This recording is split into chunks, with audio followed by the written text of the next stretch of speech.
Now, the Nobel Prize-winning American physicist Stephen Weinberg has often addressed himself to what he sees as the pernicious effects of religion. And when I met him in Texas, I started by asking him how he reacted to the fact that the physicists who were his own intellectual predecessors had seen the physical regularity of the universe and the beauty of the earth to be incontrovertible evidence of divine design. Looking at nature in the past, the impression of design must have been overwhelming. It's such a comfortable, pleasant earth, and things work out so well. As we learn more and more about the universe, it seems not such a friendly place, and we appear just to have been winners in a cosmic lottery. And yet there might be those believers who might say, yes, admittedly, there are other celestial bodies which are not good stage sets for life, let alone for the human drama, but here we are on Earth, which is, as they would say, convivially arranged to accommodate. Well, what would you expect? I mean, with all these billions and billions of planets, some of them are going to be comfortable, and it's only on those that life can arise. But people like Newton, for example, and Samuel Clarke, who wrote, as it were, on his behalf later on at Trinity when he did the Boyle Lectures, was not invoking the comfort and conviviality of the earth. Newton was impressed by the regularity of nature, whether or not it was a suitable setting for the human drama. He thought that the laws of motion and the arrangement of the celestial system expressed design regardless of its suitability for human existence. Yes, and he was religious. He saw the universe as a great puzzle, just as he saw the book of Daniel as a great puzzle. And it was God leaving messages for human beings to puzzle out. And he puzzled out the way the solar system worked, and he tried to puzzle out the chronology of the Bible. We don't do that anymore. But might there be any reason, and in fact you still find people, and indeed some of your own colleagues, who feel that nevertheless the regularity, by definition, involves and invokes a regulator? Well, it doesn't.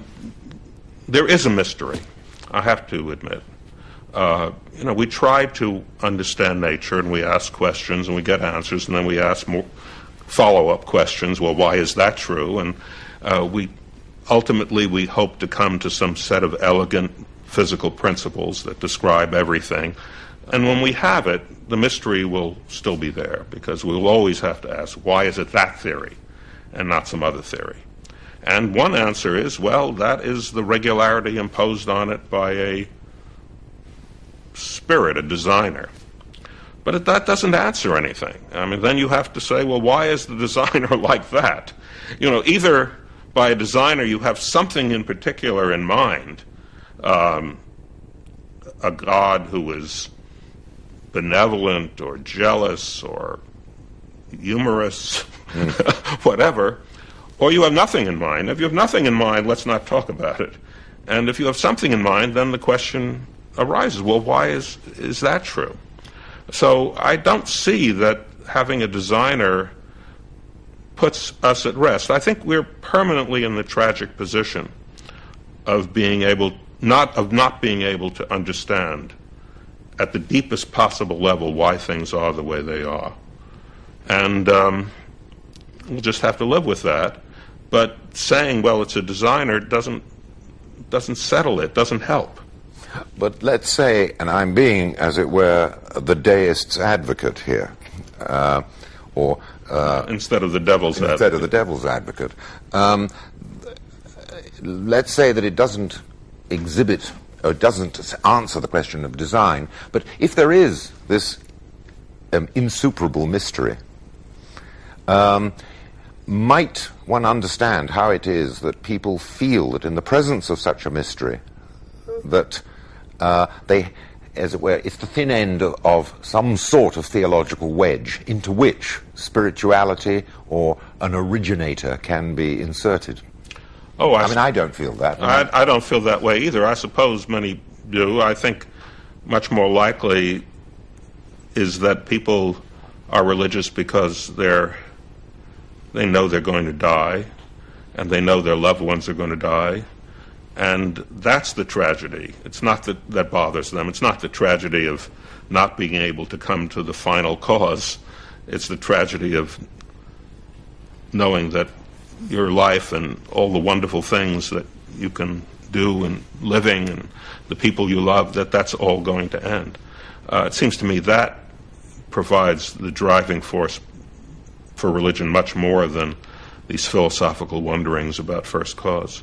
These issues of the beginning of time were discussed very intelligently long ago by Augustine, and who grappled with the question of what there was before time began, and he said God created the world with time, that time was created, there was no before, that's part of the creation.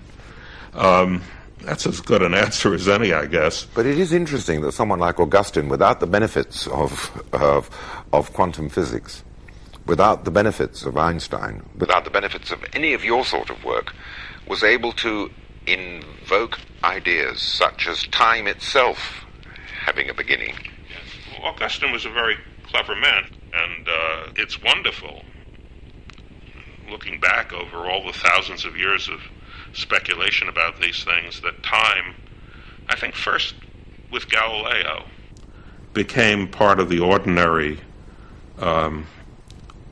ambit of science. I mean, Galileo was the first person who tried to measure time during a physical process, measured the time it took for various balls to roll down an inclined plane, and he got the rule that the distance traveled is proportional to the square of the time. Nobody before had ever tried to bring time into the laws of nature quantitatively. But for Galileo, observing these regularities and observing the relationship between these balls rolling down slopes, the time it took, and giving a mathematical expression for that, for him, as an unquestioningly religious man, they were, in fact, demonstrations of God's mind. Well, I don't think Galileo came to that conclusion. If he did, I'm not aware of it. But if what you're suggesting is that there is no necessary conflict between being a scientist and being religious, I suppose I have to agree. Even now, there are very fine scientists who are deeply religious. I know a few. But I think what happened, and it only began to happen with Galileo and Newton, so it took a long time to mature. What happened was that much of the early basis for religious belief was dissolved by science. And it wasn't that scientific discoveries made religion impossible. It's that they made irreligion possible. It became possible to understand how things worked without the religious explanation. And particularly, I think more important than anything any physicist did was what Darwin did.